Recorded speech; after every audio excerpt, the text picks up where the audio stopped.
Topic है centripetal force, chapter 5, lecture number 4। Centripetal force, centri means centre और petal Latin language में कहते हैं लव को। तो सेंट्रीपिटल फोर्स एक ऐसी फोर्स जो किसी ऑब्जेक्ट को सेंटर की तरफ अट्रैक्ट कर रही है, बिकॉज पीटल मीन्स लव। तो सेंट्रीपिटल फोर्स जब कोई बॉडी सर्कल में घूमता है तो उस बॉडी के ऊपर एक्ट करती है और वो फोर्स उस बॉडी को towards the centre of the circle pull करती है। इसको हम सेंट्रीपिटल फोर्स कहते हैं। इसके बिल्कुल ऑपोजिट एक दूसरी फोर्स भी लगती है, that is called centrifugal force. उसकी ये कोशिश होती है कि बॉडी सर्कल के सेंटर से बाहर चला जाए, तो मतलब वो इस सर्कुलर ट्रैक को छोड़ दे, जबकि सेंट्रीपिटल फोर्स उसको हर पॉइंट पे टुवर्ड्स द सर्कल सेंटर पुल कर रही होती है, लेकिन सेंट्रीफ्यूगल फोर्स उसको उतना ही अवे खींच रही होती है। और ये दोनों फोर्सेस एक दूसरे के एक्शन एंड रिएक्शन के तौर पर लगती हैं, जिस तरह हमने न्यूटन्स थर्ड लॉ में सीखा, every action has a reaction. तो सेंट्रीपिटल फोर्स का भी एक रिएक्शन होता है। अब सवाल ये पैदा होता है कि सेंट्रीपिटल फोर्स अगर लग रही है तो देयर मस्ट बी एक्सेलरेशन, क्योंकि न्यूटन सेकंड लॉ क्या स्टेट करता है? न्यूटन सेकंड लॉ स्टेट कहता है force acts on a body it produces acceleration. Yes, यहाँ पर भी एक्सेलरेशन इन्वॉल्व है। और वो किस तरह से है? पिछले लेक्चर में हमने सीखा कि अगर बॉडी रिवॉल्व कर रहा है, रोटेट कर रहा है, तो हर पॉइंट पे डायरेक्शन एक जैसी नहीं है। चूँकि डायरेक्शन एक जैसी नहीं तो हर जगह पर वेलोसिटी एक जैसी नहीं। ये जो v1 और v2 मैंने बनाए, ये किस तरह से बनाए दोबारा देखें। एक बॉडी है वो सर्कुलर ट्रैक के ऊपर मूव कर रहा है, मैंने उसे ऑब्जर्व किया पॉइंट ए से पॉइंट बी तक जाते हुए। रिमेंबर दैट, ये वही पुरानी बात पिछले लेक्चर वाली कि एक छोटे से डिस्टेंस की बात हो रही है, आर्क लेंथ की। इतनी बड़ी आर्क लेंथ की बात मुझे इसलिए करना पड़ रही क्योंकि मैंने ये आपको शो करना है। एक छोटे से माइनर से पोर्शन के अंदर आपको ये जो डिस्टेंस है ना, ये बिल्कुल स्ट्रेट फील होगा। तो ये स्ट्रेट डिस्टेंसेस के अकॉर्डिंगली है, लेकिन हम इसको इसलिए थोड़ा सा जूम करके बना रहे हैं ताकि आपको चीज़ें समझाई जा सकें। भारत एक ऑब्जेक्ट पॉइंट ए से पॉइंट बी पे जा रहा है, पॉइंट ए पर उसकी वेलोसिटी है v1, पॉइंट बी पर उसकी वेलोसिटी है v2। मैं असल में जो कहना चाह रहा हूँ ये कि पॉइंट ए और पॉइंट बी के ऊपर वेलोसिटी एक जैसी नहीं है।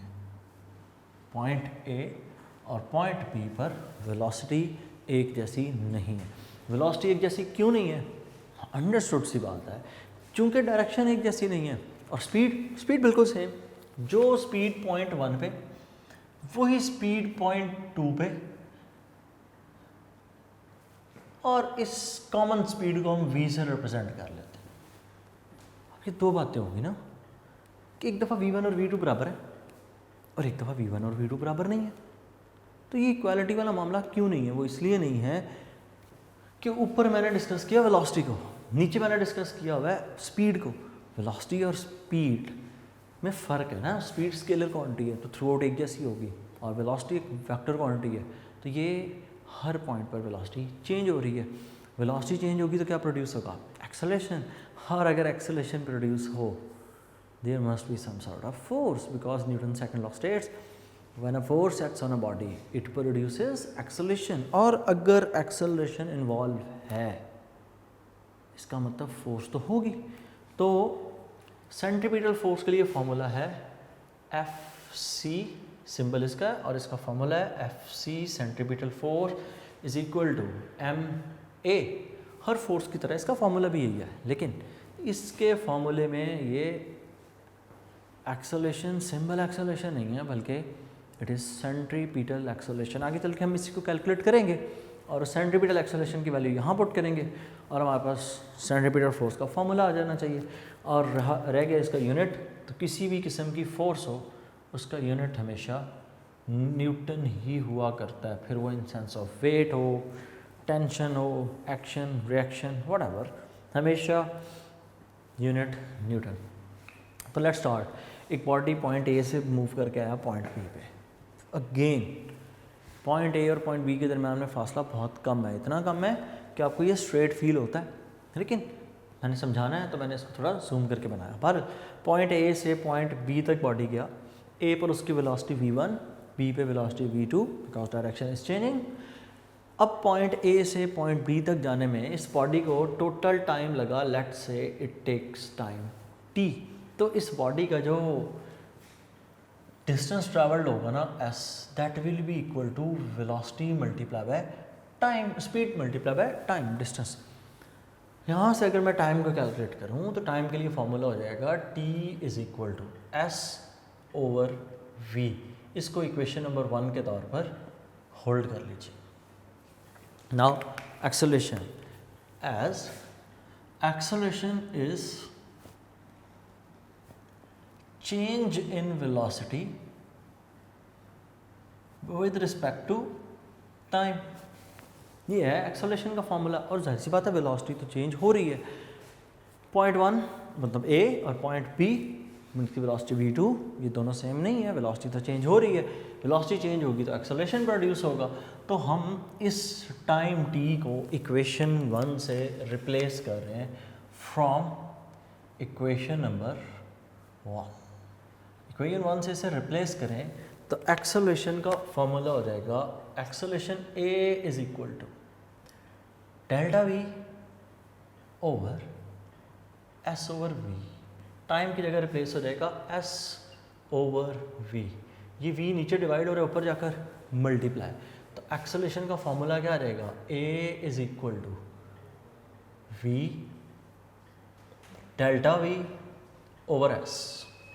अब यहाँ पर एक पॉइंट जो समझने वाला है, वो पॉइंट ये है कि ये v और v मल्टीप्लाई होके v स्क्वायर नहीं हो सकते। रीज़न, ये v वेलोसिटी का वेक्टर क्वांटिटी और ये v स्पीड का, तो इन दोनों को हम मल्टीप्लाई नहीं कर सकते। अगली बात,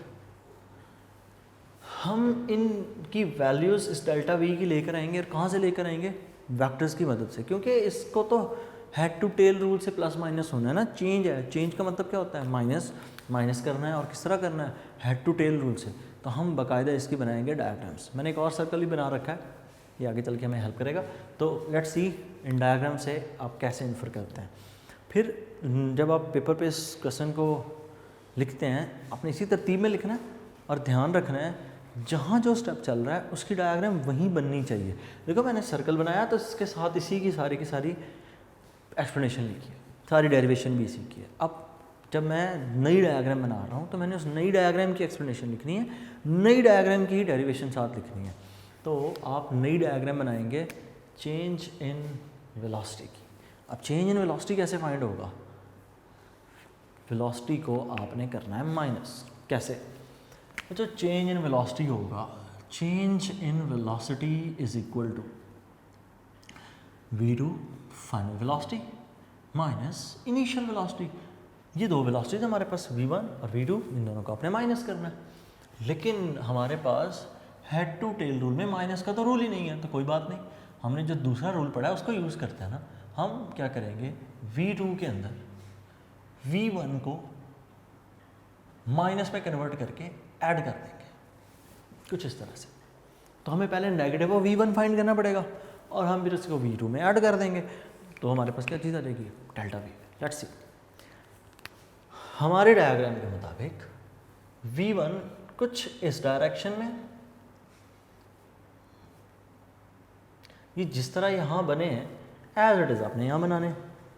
इसी तरह v2 इस डायरेक्शन में, तो मैं यहाँ पर v2 को इधर को ड्रॉ कर लेता हूँ। v2 अ बिट मोर कुछ इस तरह से हो जाएगा।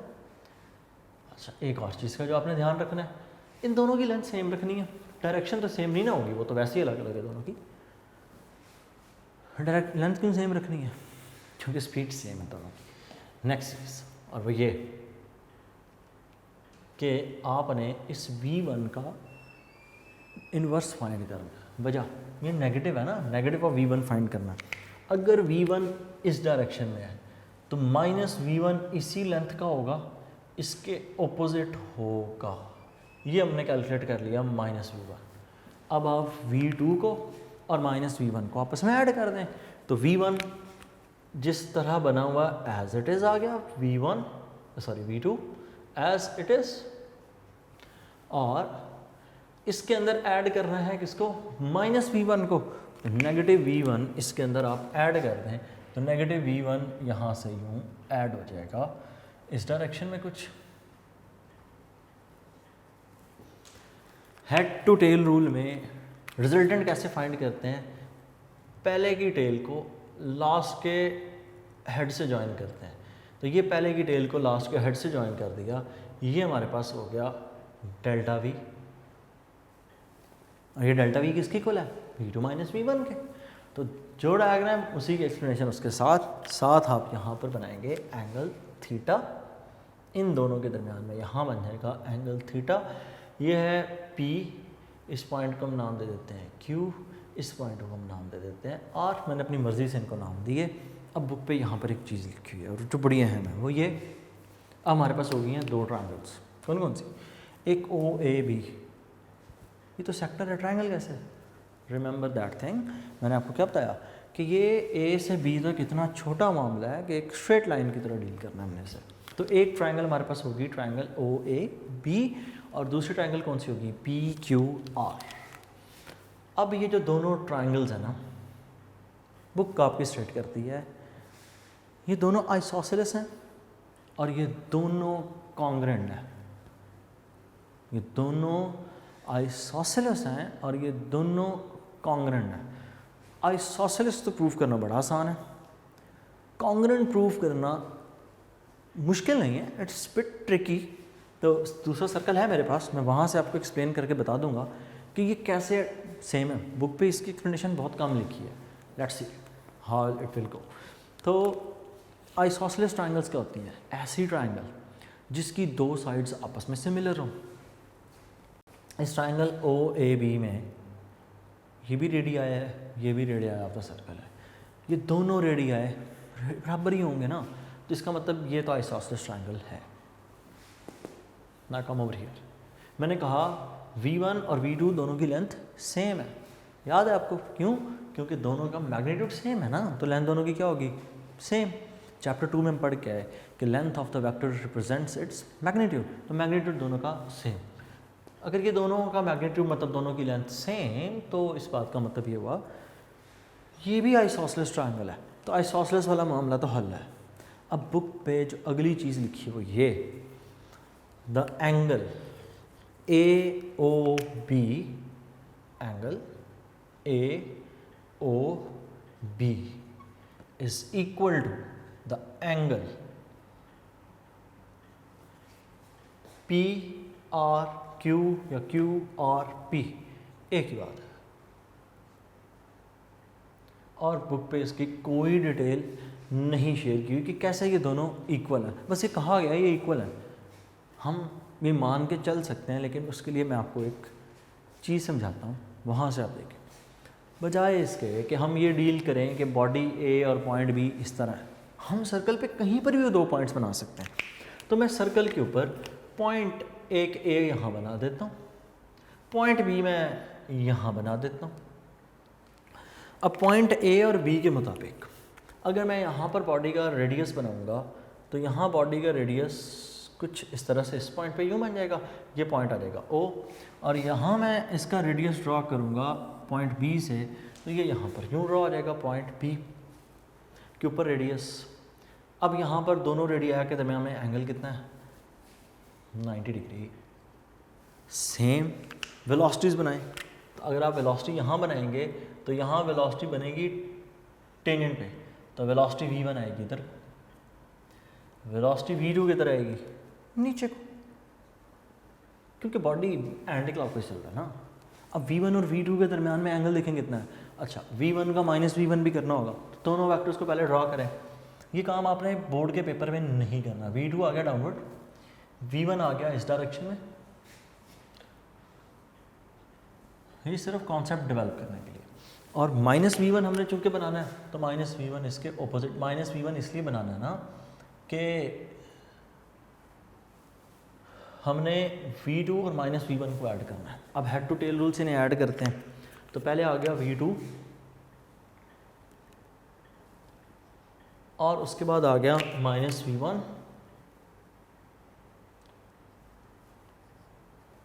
ज़रा इन दोनों में एंगल देखिए कितना है, 90 डिग्रीज। यस, यही चीज़ मैं आपको बता रहा था कि जो एंगल थीटा इन दोनों रेडियाई के दरमियान में, वही एंगल थीटा इन दो वेलोसिटीज़ के दरमियान में मतलब बराबर है। उस चीज़ को मैंने यहाँ से प्रूफ किया। कि इन दोनों रेडियाई के दरमियान में कितना एंगल है 90 डिग्री। तो इधर भी इन दोनों वेलोसिटीज़ के दरमियान में यहाँ पर कितना एंगल है 90 डिग्री। तो ये दोनों तरफ एंगल थीटा सेम है। तो ये पॉइंट क्लियर हो गया। अब इस बात का मतलब ये हुआ कि ये दोनों ट्राइंगल्स हैं, ये दोनों ट्राइंगल्स आइसोसेलेस ट्राइंगल्स हैं। ये दोनों ट्राइंगल्स क्या हैं आइसोसेलेस ट्राइंगल्स। वो तो मैंने बता दिया कि इन दोनों का रेडियाई और इन दोनों की वेलोसिटी वाले फैक्टर सेम है। तो ये भी आइसोसेलेस, ये भी आइसोसेलेस। अब तीन चीज़ें हमने इन ट्राइंगल्स में कॉमन देख ली। नंबर 1 द एंगल थीटा, वो दोनों में सेम। ये भी एक आइसोसेलेस ट्राइंगल है और ये भी क्या है आइसोसेलेस ट्राइंगल, और ये थीटा उन्हीं दो साइड्स के दरमियान में है। इस बात का मतलब ये हुआ कि ये वाली ट्राइंगल और ये वाली ट्राइंगल दोनों क्या है कॉन्ग्रुएंट ट्राइंगल्स। ये दोनों ट्राइंगल्स क्या हैं कॉन्ग्रुएंट ट्राइंगल्स। तो ट्राइंगल, अच्छा इससे अब इस पूरे बात को, पूरे केस को हम जस्टिफाई करें ना। ये हमारा था पॉइंट नंबर 1 और इस एक लाइन के अंदर हमारे 2 पॉइंट्स कवर होंगे, पॉइंट 2 और पॉइंट 3 दोनों। वजह ये है कि बोथ ट्राइंगल्स आर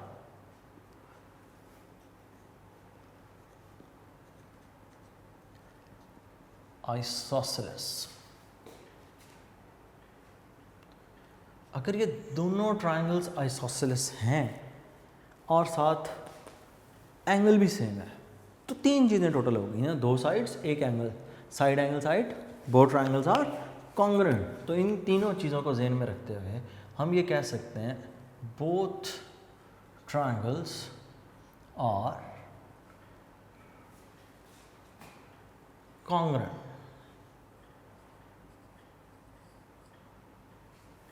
अगर ये दोनों ट्राइंगल्स कॉन्ग्रुएंट हैं तो इनकी 2 साइड्स की रेशियो भी आपस में सेम होगी। एक और पॉइंट अब आपको समझाना है यहाँ पे। अगर 2 ट्राइंगल्स आपस में कॉन्ग्रुएंट हों तो उन दोनों की साइड्स की रेशियो सेम होती है। पॉइंट नोट कीजिएगा। फॉर एग्जांपल आपके पास एक ट्राइंगल है,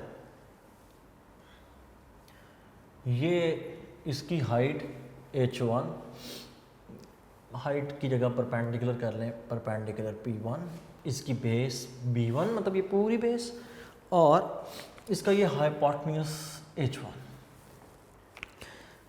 अब अगर मुझे कोई कहे कि आप इनकी परपेंडिकुलर बेस की रेशियो निकालें, understood tan theta is equal to perpendicular P1 divide by base P1। मैं एक दूसरी ट्राइंगल इसी के अंदर ड्रॉ करता हूँ। ये एक दूसरी ट्राइंगल है। अब इस ट्राइंगल का ये हो गया परपेंडिकुलर P2, ये इसकी होगी यहाँ तक बेस P2, और ये इसका हो गया हाइपोटेन्यूज यहाँ तक H2। अब आप भले से इन दोनों की रेशियो निकाल लें, परपेंडिकुलर P2 और बेस P2, इसका आंसर भी सेम tan थीटा यही वाला ही होगा। ये दोनों आंसर सेम होंगे, इसका और इसका, ये दोनों रेशियो सेम होंगी। वजह ट्राइंगल्स कॉन्ग्रुएंट है, ट्राइंगल्स कॉन्ग्रुएंट है। कैसे कॉन्ग्रुएंट है? एक एंगल 90, एक एंगल 90। जो एंगल थीटा यहाँ पर एक ट्राइंगल के लिए, वही एंगल थीटा दूसरे ट्राइंगल के अंदर। अगर 2 एंगल सेम है तो तीसरा तो ऑटोमेटिकली सेम ही होना है, क्योंकि sum of all the angle is 180। तो जो एंगल थीटा यहाँ पर वही एंगल थीटा यहाँ पर, तीनों एंगल्स कॉन्ग्रुएंट हो गए, सेम हो गए। इसका मतलब ये ट्राइंगल्स कॉन्ग्रुएंट होंगी। अब कॉन्ग्रुएंट है तो साइड्स की रेशियो क्या होगी सेम। अब देखो यहाँ पर एंगल है लेट्स से 40, छोटी ट्राइंगल के लिए, बड़ी ट्राइंगल के लिए, दोनों के लिए। अगर दोनों के लिए एक ही है तो दोनों का आंसर क्या होगा सेम। इसका मतलब 2 ट्राइंगल्स अगर आपस में कॉन्ग्रुएंट हों तो उनकी साइड्स की रेशियो आपस में इक्वल होती है। मतलब मैं ये कह सकता हूँ इन ट्राइंगल्स के accordingly P1 B1 is equal to P2 B2। ये इस बात का मतलब है कि दोनों की साइड्स की रेशियो सेम, और फिर वो साइड्स कोई सी भी आप यूज़ कर सकते हैं। अब सेम इसी चीज़ को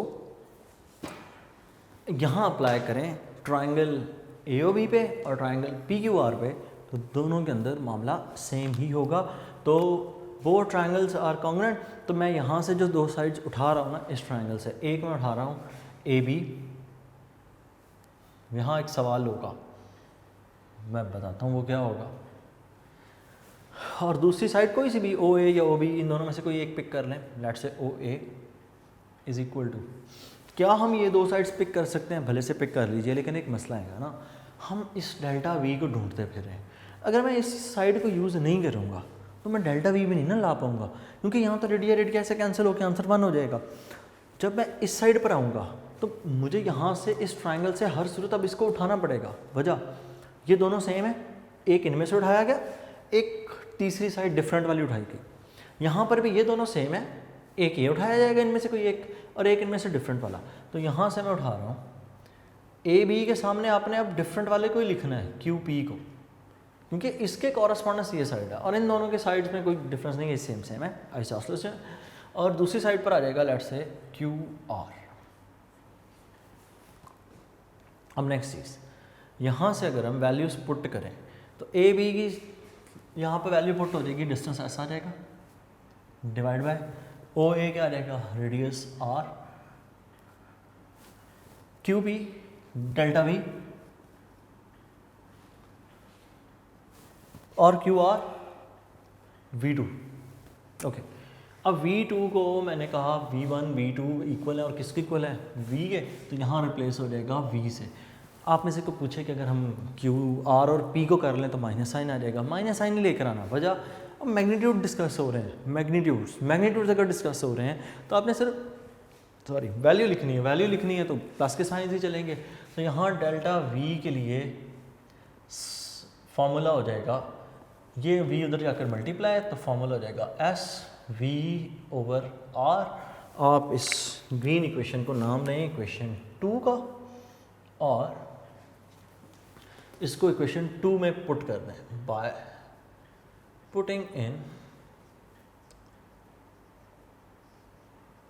इक्वेशन 2। इसको इक्वेशन 2 में पुट करें तो इक्वेशन 2 का फॉर्मूला हो जाएगा A is equal to V delta v, delta v खत्म, डेल्टा वी क्या रहेगा एस वी ओवर आर, और ये वाला एस एज इट इज,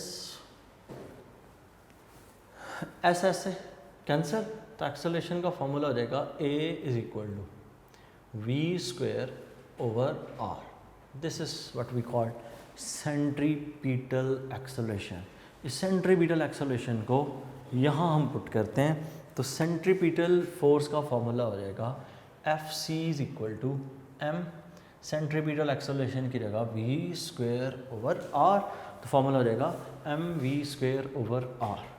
तो हम यहाँ पर इसी को कंटिन्यू करते हैं पूरे प्रूफ को, as F C is equal to M A C, F C is equal to M, centripetal acceleration है वी स्क्वेयर ओवर आर, तो वो रिप्लेस हो गया। ये हो गया लीनियर के केस में सेंट्रीपिटल फोर्स सर्कल। और अगर आपने इसे रोटेशन में चेंज करना हो तो हम इसको लिख सकते हैं F C is equal to M, हमने V का फॉर्मूला पढ़ा हुआ है, V is equal to R omega, नीचे वाला आर एज इट इज़, चूँकि ऊपर स्केयर है तो आप यहाँ पर इन दोनों वैल्यूज़ के ऊपर स्केयर रिप्लेस करेंगे, एक आर से कैंसिल, सेंट्रीपिटल फोर्स का फॉर्मूला हो जाएगा एम आर स्क्वेयर, एक आर से कैंसिल तो खाली आर रह जाएगा और ओमेगा स्क्वेयर।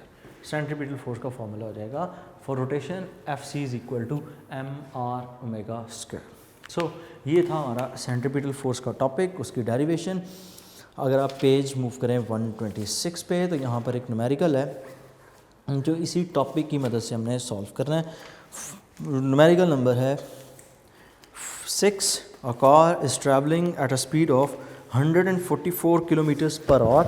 एक कार 144 किलोमीटर्स पर आवर की स्पीड पे मूव कर रही है। न्यूमेरिकल नंबर है 5.6।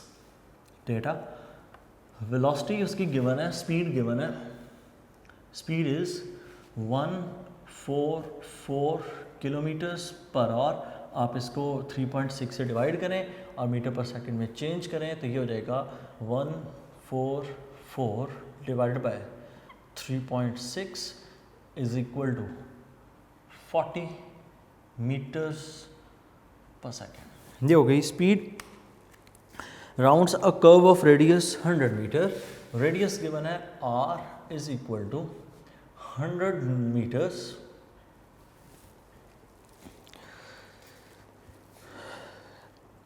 और गाड़ी का मास 1000 kg कार, तो मास गिवन है m is equal to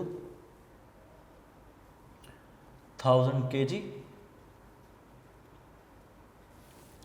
find the necessary centripetal force, तो हमसे सेंट्रीपिटल फोर्स रिक्वायर्ड की गई है कि सेंट्रीपिटल फोर्स कितनी है, तो रिक्वायर्ड में हम लिख लेंगे centripetal force F C is equal to question mark, so required F C is equal to question mark, formula है F C is equal to m we square over r, so solution F C is equal to m we square divided by r, values replace करें तो ये हो जाएगा F C is equal to mass 1000, speed 40 square, r 100, और इस सारे को आप कैंसिल करेंगे तो it will come out as 16,000 Newton.